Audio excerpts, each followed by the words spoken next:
नमस्कार साथियों, स्वागत है आपका हमारे YouTube चैनल में। कल हमने बात की थी राजस्थान के भौतिक प्रदेश पार्ट 1 की, जिसमें हमने पढ़ा कि पश्चिमी मरुस्थल के दो भाग, पश्चिमी रेतीला मरुस्थल और अर्धशुष्क प्रदेश। उसमें पश्चिमी रेतीले भाग के भी दो भाग पढ़े, बालू का स्तूप युक्त और बालू का स्तूप मुक्त प्रदेश। अब बात करें अर्धशुष्क की, तो अर्धशुष्क में हमने 4 भाग पढ़े थे। कौन कौन से? सबसे ऊपर पढ़ा घग्गर का मैदान, दूसरे नंबर पर पढ़ा शेखावाटी आंतरिक प्रवाह क्षेत्र, तीसरे नंबर पर पढ़ा नागौर उच्च भूमि और चौथे नंबर पर पढ़ा हमने कौन सा? लूनी बेसिन या गोडवार प्रदेश। आज हम पढ़ेंगे राजस्थान का दूसरा भौतिक प्रदेश, उसका नाम है अरावली पर्वतीय प्रदेश। तो अरावली पर्वतीय प्रदेश, अब बात करें कि अरावली कहाँ से कहाँ तक है, बात करें कि अरावली कितनी ही लंबाई में है, कितनी चौड़ाई में है, इसमें कौन कौन सी चोटियाँ हैं, ये सभी बातें आज हम इस वीडियो में करेंगे। तो उससे पहले आपको थोड़ा सा मैं समझा दूं कि अरावली का कहाँ कहाँ फैली है, ये कहाँ इस राज्य में कितना फैली है। तो ये आपके सामने खाली स्लाइड है, इस पे मैं आपको मैप के द्वारा समझाऊंगा कि पहले तो सारी चीज़ें मैं मैप पर समझाता हूँ। दूसरी बात, दूसरे नंबर पर मैं क्या करता हूँ, बाद में स्लाइड पर जो PDF आती है उस PDF के थ्रू सबको पढ़वाता हूँ। तो पहले हम समझेंगे। तो ये हमारा राजस्थान है, ये जैसा भी मैप बन रहा है वैसा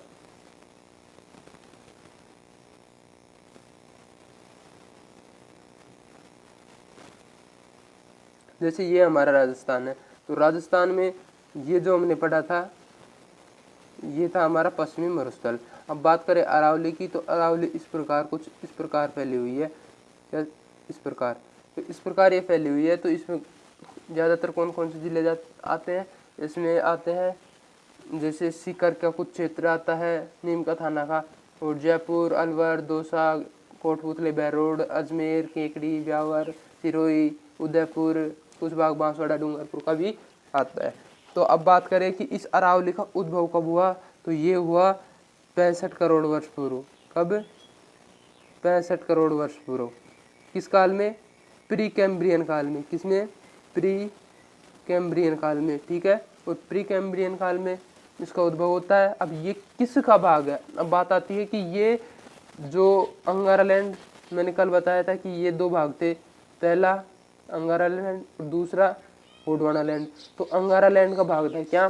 थार का मरुस्थल अंगारा लैंड का भाग था। लेकिन अरावली पर्वतमाला किसका भाग है? गोंडवाना लैंड का। जो तैरता हुआ ऐसे आगे जाकर इससे मिलता है ना, तो उसका उस क्षेत्र गोंडवाना लैंड का भाग है क्या? अरावली। अब अरावली दुनिया के सबसे प्राचीन जो पर्वत है उनमें से एक है, सबसे प्राचीन पर्वत है, जिसकी आयु कितनी है? लगभग 650 मिलियन वर्ष, मतलब लगभग 65 करोड़ वर्ष 65 करोड़ वर्ष इसकी। अब बात करें इसके क्षेत्रफल की, तो पूरे राजस्थान का इसका क्षेत्रफल कितना है? लगभग 10% क्षेत्रफल है। कितना? 10%। अब बात करें कि 10% क्षेत्रफल में राजस्थान की कुल कितने प्रतिशत जनसंख्या निवास करती है, तो इसमें जनसंख्या निवास करती है 9%, यानी 10% क्षेत्रफल है और 9% क्या निवास करती है? जनसंख्या निवास करती है।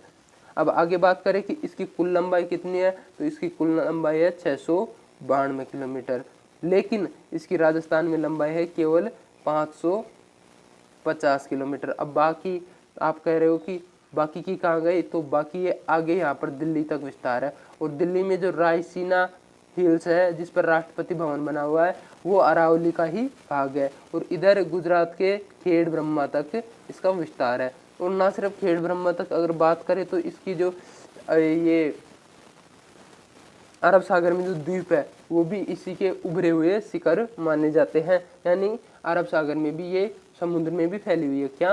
अरावली पर्वतमाला। लेकिन अरावली पर्वतमाला के समुद्री विस्तार को हम बात नहीं करेंगे, हम बात करेंगे स्थलीय की। और स्थलीय में कौन सी? राजस्थान की 550 किलोमीटर की। तो अब आप बात करें कि इसकी आकृति कैसी है, तो एक वाद्य यंत्र होता है, कौन सा? तानपुरा, ठीक है। तो तानपुरा कैसा वाद्य यंत्र होता है, अभी मैं आपके सामने आकृति बनाऊंगा।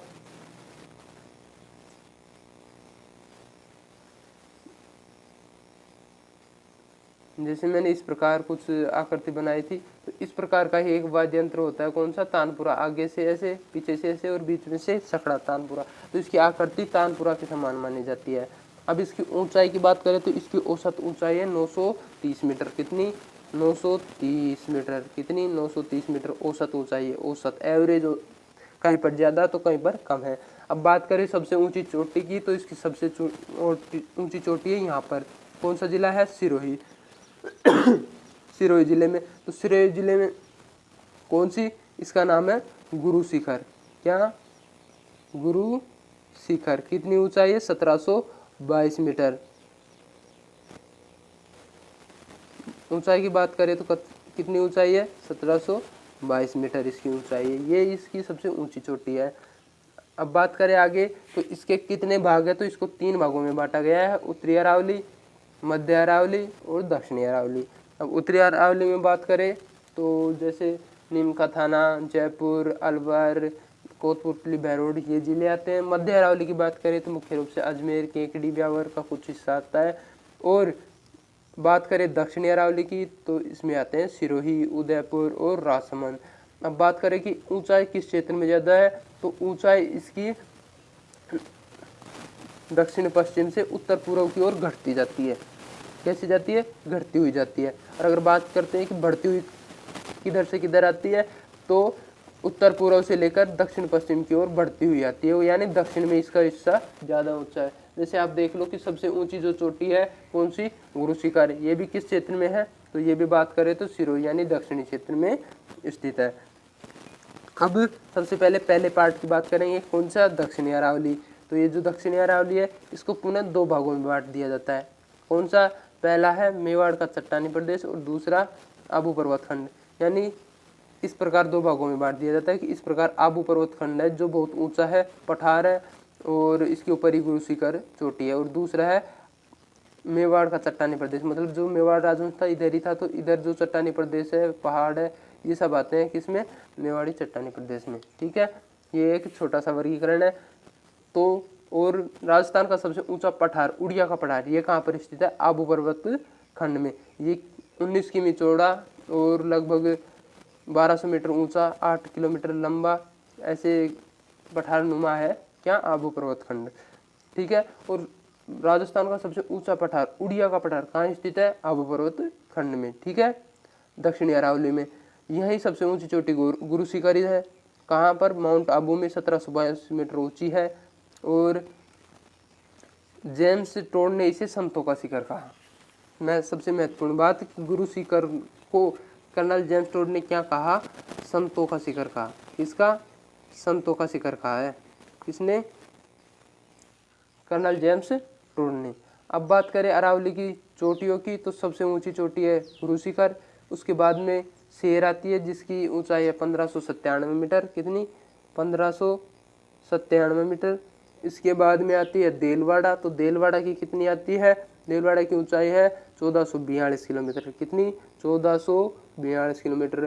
फिर आती है जरगा, तो जरगा की ऊंचाई कितनी है, 1431 किलोमीटर। कितनी, 1431 किलोमीटर। बात करें कुंभलगढ़ की, तो कुंभलगढ़ की ऊंचाई है 1224 किलोमीटर। कितनी, 1224 किलोमीटर। अब बात करें इसके बाद में ऋषिकेश आती है, तो ऋषिकेश की है 1017। ऋषिकेश के बाद में कमलनाथ है, कमलनाथ की है 1001। अब इसमें समझाने जैसी कुछ बात नहीं है, इनकी ऊंचाई है। तो इसके बाद में सज्जनगढ़ आती है, सज्जनगढ़ कौन सी है, 938 मीटर। ठीक है, ये सभी जो चोटियाँ है ये सभी दक्षिणी अरावली में स्थित है। अब बात करते हैं हम मध्य अरावली की, सॉरी अभी दक्षिणी अरावली में जो पठार है। तो अब बात करें राजस्थान में पठारों की, तो पठार है जो राजस्थान में, ये एक बार मैप बना देता हूँ मैं।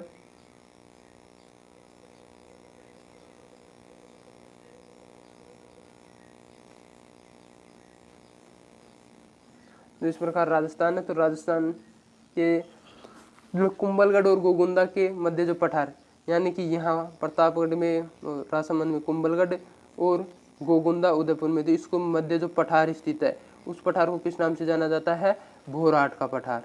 किसका, भोराट का पठार।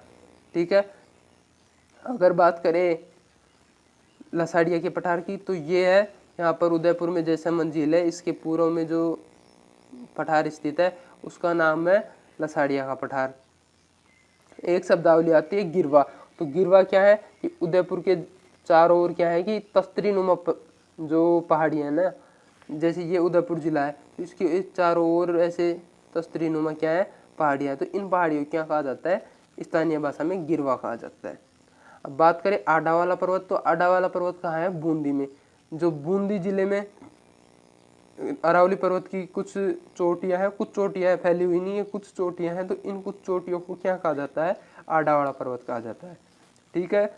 अब बात करें कि 56 की पहाड़ियाँ किसे कहते हैं, तो बाड़मेर में सिवाना क्षेत्र में क्या है, ऐसे गोलाकार आकार की, ऐसे गोल गोल आकार की बहुत सारी पहाड़ियाँ हैं, तो उन्हें क्या कहा जाता है, 56 की पहाड़ियाँ कहा जाता है।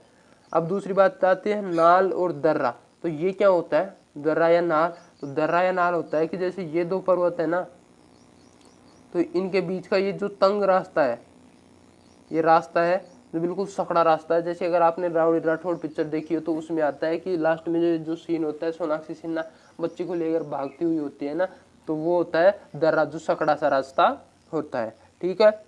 इसके बाद में बात करें कि इसमें कुछ दर्रे हैं, तो वो दर्रे कौन कौन से हैं, तो पहला दर्रा आता है हाथीगुड़ा की नाल। तो ये हाथीगुड़ा की नाल कहाँ पर स्थित है, कुंभलगढ़ में स्थित है।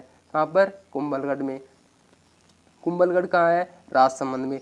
जिलवा की नाल, तो जिलवा की नाल ओब्लिक पगलिया की नाल, तो ये कहाँ है, मारवाड़ से मेवाड़ आने का रास्ता है, यानी मारवाड़ से जो मेवाड़ को कनेक्ट करता था ना, उस रास्ते को क्या कहते हैं, जिलवा की नाल या पगलिया की नाल। अब आती है सोमेश्वर की नाल। तो सोमेश्वर की नाल नाम का जो दर्रा है वो कहाँ है, देसूरी पाली में स्थित है। कहाँ पर, देसूरी पाली में स्थित है। अब दिवेर और हल्दीघाटी दर्रा ये कहाँ पर है, राजसमंद में है। ठीक है। अब बात करते हैं मध्य अरावली की। किसकी, मध्य अरावली की। तो मध्य अरावली की बात करें तो जैसे ये हमारा अब राजस्थान है, तो राजस्थान में मध्य अरावली, जो मैंने इस प्रकार अरावली का जो चित्र बनाया, तो ये जो सकड़ा सा जो हिस्सा है ये है मध्य अरावली। इसका मुख्य जिला है अजमेर, और जैसे ब्यावर, केकड़ी छोटे छोटे जिले हैं। तो इनमें जो मध्य अरावली, इसकी सबसे ऊंची चोटी है कौन सी, तारागढ़। तारागढ़ को माना जाता है, हालांकि दो चोटियाँ और है जो इससे ऊंची है। तो तारागढ़ कितनी ऊंचाई है, इसकी है 870 मीटर, हाईएस्ट ऊंचाई है। ठीक है। और दूसरी है नाग पहाड़। तो नाग पहाड़ की कितनी है, नाग पहाड़ की बात करें तो ऊंचाई है उसकी 795 किलोमीटर। अगर बात करें माराई जी व गोरम की, तो इनकी है 933 और 934। अगर ऑप्शन में आपको अगर गोरम जी या माराई जी दिया हुआ है तो क्या होगा, गोरम जी ही सही होगा। अगर आपको ऑप्शन में कुछ नहीं दिया है और तारागढ़ दिया गया है, सबसे ऊंची चोटी कौन सी है, तो तारागढ़ होगी। ठीक है। अब मध्य अरावली की औसत ऊंचाई की बात करें तो ये सिर्फ 700 मीटर है। ठीक है। और चौड़ाई यहाँ पर है सिर्फ 30 किलोमीटर। अब ब्यावर में भी कुछ दर्रे हैं, उनका नाम है बार, पखेरिया, शिवपुर घाट, सुरा घाट, ये दर्रे हैं। ठीक है। अब आगे बात करते हैं हम उत्तरी अरावली प्रदेश की। इसकी, उत्तरी अरावली प्रदेश की। तो इस प्रकार हमारा राजस्थान में जो ये हिस्सा है अरावली का, ये है उत्तरी अरावली। इसमें कौन कौन से जिले आते हैं, जयपुर आता है, दौसा आता है, अलवर आता है, कोटपुतली, बहरोड, नीम का थाना। ठीक है। तो इस प्रकार ये जिले आते हैं। तथा हम बात करें इन्हीं में जो सीकर, नीम का थाना में जो पहाड़ियाँ हैं उनको क्या कहते हैं, शेखावाटी की पहाड़ियाँ या तोरावाटी की पहाड़ियाँ कहते हैं। ठीक है। अब इनमें बात करें चोटियों की, तो पहली चोटी है रघुनाथगढ़, सबसे ऊंची चोटी है रघुनाथगढ़। ये कहाँ पर है, सीकर में है।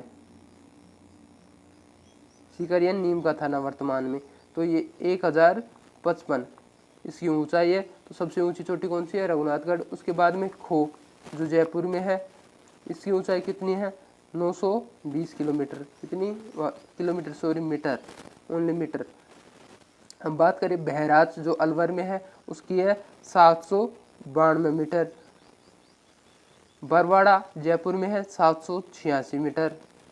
बात करें बिलाली अलवर में है 775 मीटर। ठीक है। जयगढ़ की जो जयगढ़ किला है उस चोटी की है 648, नाहरगढ़ की है 599, मनोहरपुरा की है 747, बबाई की है, बबाई कहाँ है झुंझुनू में, तो झुंझुनू ये कहाँ है 780 मीटर ऊंचाई है, बबाई कहाँ पर है झुंझुनू में। ठीक है, इसके बाद बात करें कि अरावली में सर्वाधिक खनिज संसाधन पाए जाते हैं। अधिकांश नदियों, राजस्थान की सर्वाधिक नदियों का उद्गम स्थल भी अरावली है। ये भारत के महान जल विभाजक के रूप में काम करती है, यानी इसके इधर का जो पानी है वो अरब सागर में जाता है, इधर का पानी कहाँ जाता है बंगाल की खाड़ी में। इस प्रकार ये किसका कार्य करती है, ये जल विभाजक का, जल विभाजक का मतलब होता है जल को बांटना, जल के बांटने का कार्य करती है कौन, अरावली। बात करें कि अब जो बात करते हैं हम मुख्य रूप से, तो ये अरावली का क्या कार्य है, ये जैसे अरावली की पहाड़ियाँ है इस प्रकार से है राजस्थान में, जैसे मैं राजस्थान का चित्र ये इस प्रकार मान लो कि ये राजस्थान है,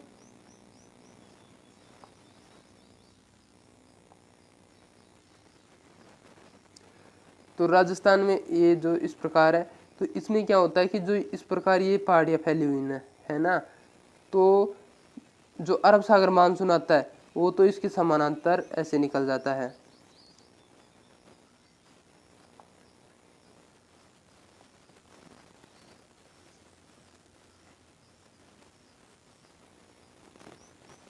जो अरब सागर मानसून है वो इसके समानांतर ऐसे निकल जाता है। ठीक है, और इस प्रकार निकल जाता है।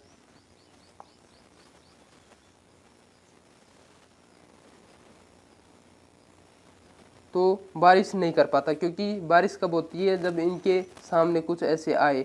तो सर्वाधिक चौड़ी है दक्षिणी अरावली, तो दक्षिणी अरावली में सिरोही, बांसवाड़ा, डूंगरपुर में अरब सागर की जो शाखा है वो बारिश करती है। कहाँ पर, सिर्फ और सिर्फ कहाँ पर बारिश करती है, तो वो बारिश करती है बांसवाड़ा, डूंगरपुर और सिरोही जिलों में।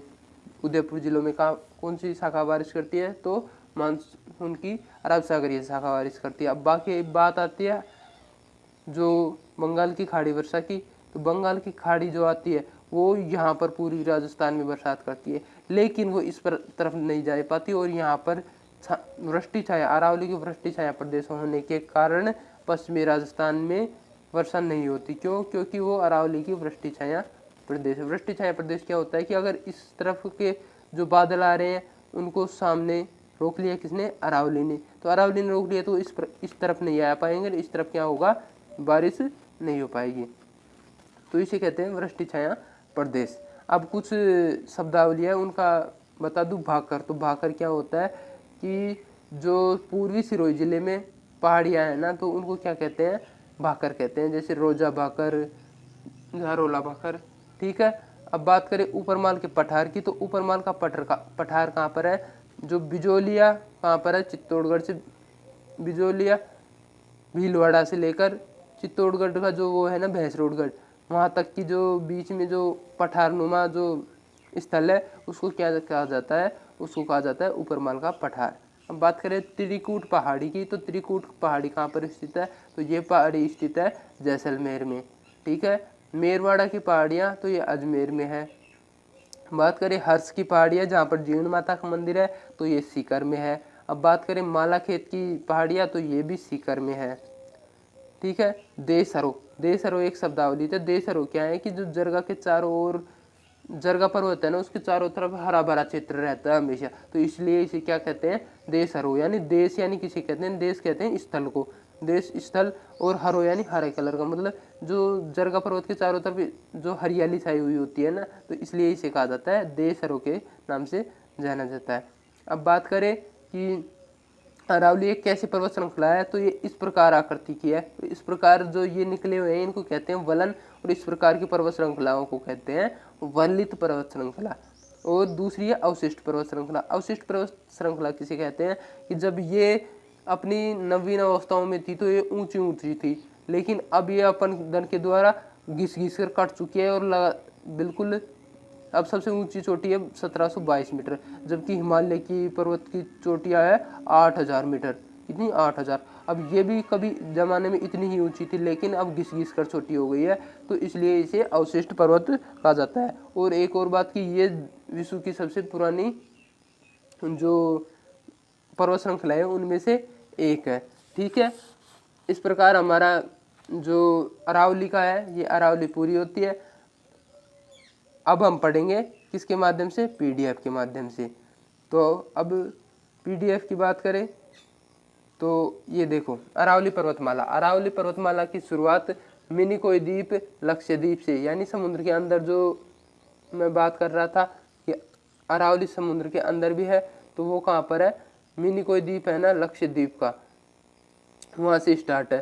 ठीक है, तो अरावली की शुरुआत मिनिकोय द्वीप लक्षद्वीप से रायसीना हिल्स दिल्ली, यानी रायसीना की जो पहाड़ी है जहाँ पर राष्ट्रपति भवन स्थित है वहाँ तक स्थित है। स्थलीय भाग से शुरुआत, मतलब स्थलीय भाग से खेड़ ब्रह्मा पालनपुर गुजरात से शुरुआत होती है और कहाँ तक, रायसीना पहाड़ी दिल्ली तक। अब राजस्थान में शुरुआत सिरोही से सिंघाना, सिंघाना कहाँ पर है, झुंझुनू में, तो वहाँ तक सिरोही से सिंघाना तक राजस्थान में फैली हुई है। कितने किलोमीटर लंबाई में बात करें तो 550 किलोमीटर लंबाई में। अब बात करें अरावली पर्वतमाला की विशेषताएं क्या क्या है, तो इसकी विशेषताएं है कि ये राजस्थान को दो भागों में विभाजित करती है। आपको पता है कि राजस्थान को इस प्रकार दो भागों में, एक पश्चिमी भाग एक पूर्वी भाग, दो भागों में विभाजित करती है। मरुस्थल के प्रसार को सीमित करती है कि इस तरफ से जो मरुस्थल आता है तो उसको ये आगे नहीं बढ़ने दे रही। ठीक है, इस प्रकार उत्तरी भाग में कम चौड़ाई तथा दक्षिणी भाग में अधिक चौड़ाई। मैंने आपको बताया था कि ऊपरी भाग में कम चौड़ाई है तथा ऊंचाई भी कम है, और दक्षिणी भाग में इसकी चौड़ाई अधिक है तथा ऊंचाई भी अधिक है। इसका पूर्वी भाग अतिवृष्टि है, यानी इस पूर्वी भाग में तो वर्षा हो जाती है, लेकिन पश्चिमी भाग छायावृष्टि है। छायावृष्टि का मतलब होता है कि यहाँ पर छाया पड़ जाती है और यहाँ पर वर्षा नहीं हो पाती, क्योंकि जो हवाएं आती है इनको इधर ही रोक लिया जाता है। अब बात करें विस्तार कैसा है, तो इसका दक्षिण पश्चिम से उत्तर पूर्व, यानी इधर ऊंची है ना, तो इधर से इधर की ओर इसका विस्तार है। ठीक है, अब बात करें आगे तो उत्तर पूर्व से दक्षिण पूर्व। अब ये जो मैंने बताया था कि उत्तर पूर्व से दक्षिण पश्चिम की ओर ऊंचाई अधिक है, जैसे इस प्रकार जो आती है जाती है तो इसकी ऊंचाई अधिक होती जाती है। ठीक है, और इधर से जो इधर जाती है तो इसकी ऊंचाई जो कम होती जाती है धीरे धीरे। ठीक है, अरावली पर्वतमाला मानसून के समानांतर है, कि जो अरब सागर का मानसून है वो ऐसे जाता है, और उसी समानांतर होने के कारण अरब सागरीय मानसून से राजस्थान में वर्षा नहीं हो पाती। यह जल विभाजक है, मैंने बताया था कि ये एक जल विभाजक है, इधर का जल बंगाल की खाड़ी में और इधर का जल अरब सागर में जाता है। राज्य की अधिकतम नदियों का उद्गम अरावली से होता है। मैंने आपको बताया था कि राजस्थान की जो अधिकांश नदियाँ है उनका उद्गम अरावली से होता है, लेकिन ध्यान रहे कि सभी नदियों का उद्गम अरावली से नहीं होता। कुछ नदियाँ ऐसी भी है जिनका उद्गम अरावली से नहीं होता है, जैसे जैसलमेर की वो छोटी सी नदी है, कई नदियाँ हैं छोटी छोटी जो अरावली से नहीं निकलती। अब इसकी कुल लंबाई 692 किलोमीटर, राजस्थान में 550 किलोमीटर, लगभग 80% भाग किसमें है, राजस्थान में। ठीक है, अरावली पर्वतमाला को 3 भागों में विभाजित किया जाता है। कौन कौन से, उत्तरी अरावली विस्तार सांबर झील से सिंघाना तक, जो सांबर झील है वो इसी क्षेत्र में आती है।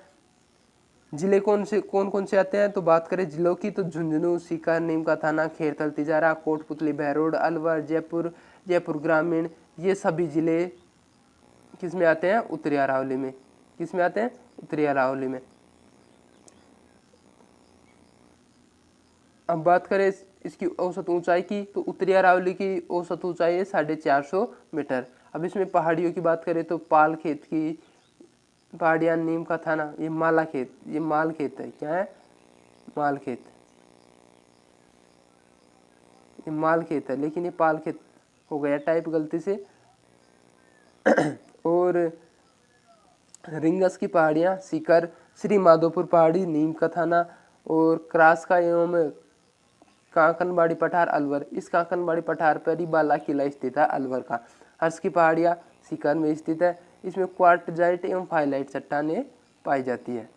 इतना महत्वपूर्ण है। अब बात करें आगे की, तो उत्तरी अरावली की प्रमुख चोटियाँ कौन कौन सी है। अब आप इसको नोट करना चाहो तो अपनी कॉपी में नोट कर सकते हो सभी चीज़ों को, जो क्योंकि मैं इसलिए पहले समझाता हूँ ताकि बाद में जो पीडीएफ आए उसमें गलत सलत ना हो, और आप आराम से अगर नोट्स बनाना चाहे तो नोट्स बना सकते हैं। तो रघुनाथगढ़ सीकर में 1055 सबसे ऊंची चोटी उत्तरी अरावली की, खोह 220, बहराज 792, बरवाड़ा 786, बबाई जो नीम के थाने में है 780, बिलाली 774, मनोहर थाना जयपुर में है 747 और बैराट कोतपुतली बैरोड में है कितना है 704। ये प्रमुख चोटियाँ हैं। अब बात करें आगे तो मध्य अरावली, तो मध्य अरावली मुख्य रूप से सागर जिले के पश्चिम में देवगढ़ से राजसमंद मतलब अजमेर, ब्यावर और राजसमंद ये 3 जिले आते हैं किसमें, मध्य अरावली में। समुद्र तल से औसत ऊंचाई कितनी है इसकी 550 मीटर, लेकिन ये मुख्य रूप से 700 मीटर है। कितनी है 700 मीटर। मेरवाड़ा की पहाड़ियाँ अजमेर, राजसमंद और ब्यावर में पाई जाती है। जो मेरवाड़ा की पहाड़ियाँ नाम से जो पहाड़ियाँ पाई जाती है वो कहाँ पाई जाती है, अजमेर, राजसमंद और ब्यावर में। अरावली पर्वतमाला का निम्नतम स्थल पुष्कर झील है। जो पुष्कर झील है वो सबसे अरावली पर्वतमाला का सबसे नीचा स्थान है। ठीक है, अब इसकी सबसे ऊंची चोटी है गोरमजी या टोडगढ़ जो कितनी है 934 मीटर, लेकिन तारागढ़ को सबसे ऊंची मानी जाती है क्योंकि इसको ज़्यादातर नहीं पूछा जाता, सबसे ज़्यादा पूछा जाता है इसको। ठीक है, अब बात करें आगे तो दक्षिणी अरावली आती है। दक्षिणी अरावली में कौन कौन से जिले आते हैं, तो जिलों की बात करें तो राजसमंद, सिरोही, चित्तौड़गढ़ और भीलवाड़ा आते हैं। पाली, डूंगरपुर, सलूम्बर भी इसमें आते हैं लेकिन गौण रूप से आते हैं। समुद्र तल की औसत ऊंचाई कितनी है 1000 मीटर, ये 930 मीटर है, इसको राउंड फिगर में 1000 लिख दिया जाता है। अब इसके 2 भाग है, पहला आबू पर्वतखंड पठार जो सिरोही उदयपुर में स्थित है, इसकी सबसे ऊंची चोटी कौन सी है, गुरु शिखर है। उड़िया का पठार सिरोही, यह राजसमंद का सबसे ऊंचा पठार है, इसकी ऊंचाई कितनी है 1360 मीटर। कौन सा, उड़िया का पठार कहाँ स्थित है, सिरोही में। अगर बात करें तो आबू पर्वत खंड में। ठीक है मेवाड़ का पठार, तो मेवाड़ का पठार उदयपुर और सलूम्बर के पास है, डूंगरपुर में फैला हुआ है। भोराट का पठार एक कुंभलगढ़ व राजसमंद तथा गोगुंदा के उदयपुर के मध्य है। मेवाड़ पत्थर की सबसे ऊंची चोटी जरगा, ये जगह नहीं है ये जरगा है, यह क्या है जरगा। मेवाड़ ये पत्थर नहीं है, यह है पठार।